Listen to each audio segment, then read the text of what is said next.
India's strong urea buying, a jump in Chinese exports, and BHP's potash project delay are reshaping market expectations. Supply pressure eases slightly, but more activity is expected in the second half of the year. Today I'm joined by Josh Linville, Vice President of Fertilizer. Thank you for joining us, Josh. Absolutely. So let's start with India, which secured nearly 1.5 million tonnes of urea. This was ahead of expectations. Will they need to purchase more? Yeah, that was a great tender for India. Now, if you know the fertilizer market and you've been tracking it, you know that India has struggled since December of last year to get anything close to their tonnage goal. Every single time they've come to the market, they've been trying to buy 1.5 million ton and fallen anywhere from short to woefully short. This tender, they came strong, said we're looking for 2 million ton this time.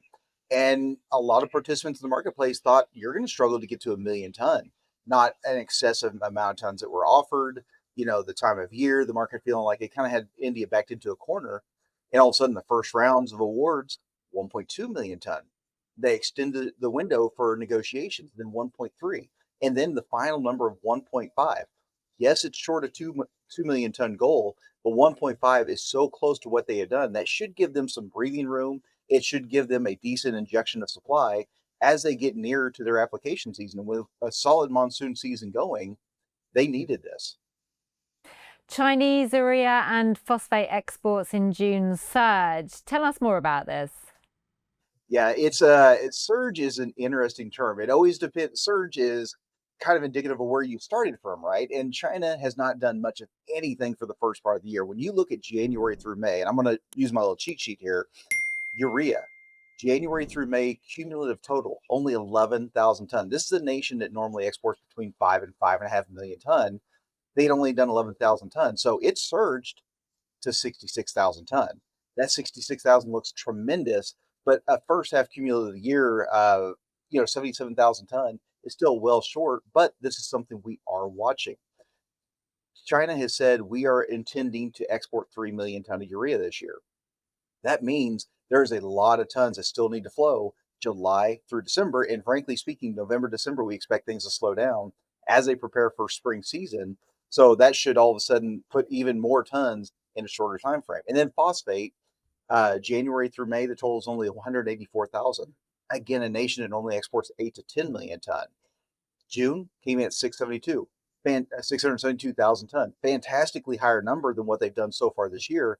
Still so far short of what's normal for them. So we expect that these increases will continue here over the next few months. We hope through a lot of the rest of the year, provide the world with much needed supplies. And finally, BHP may delay their Canadian potash mine project. Why is this and what's the impact? Yeah, this was disappointing for the potash market. The potash market has been watching BHP because it's a major mine that's coming online. It's going to provide a huge amount of tons, and it was going to come from a brand new player in the space. So there's a lot of things to be excited for this mine, but all of a sudden, cost blowouts on the development of this mine, plus their medium term look at the marketplace is basically there's a lot of tons that are coming to this marketplace. There's going to be a lot of tons available in the marketplace. Phase one, they're going to continue. It looks like they're probably going to get that. They were expecting 2026, probably going to be closer to the middle of 2027. Stage two may be something we don't see until the 2030s now. But again, this is something we've been talking a little bit about in the marketplace.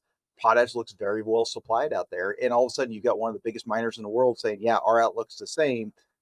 It helps that obviously our costs are getting much bigger. We're going to slow down this development. We're going to slow down this whole mine process and wait to see how things play out.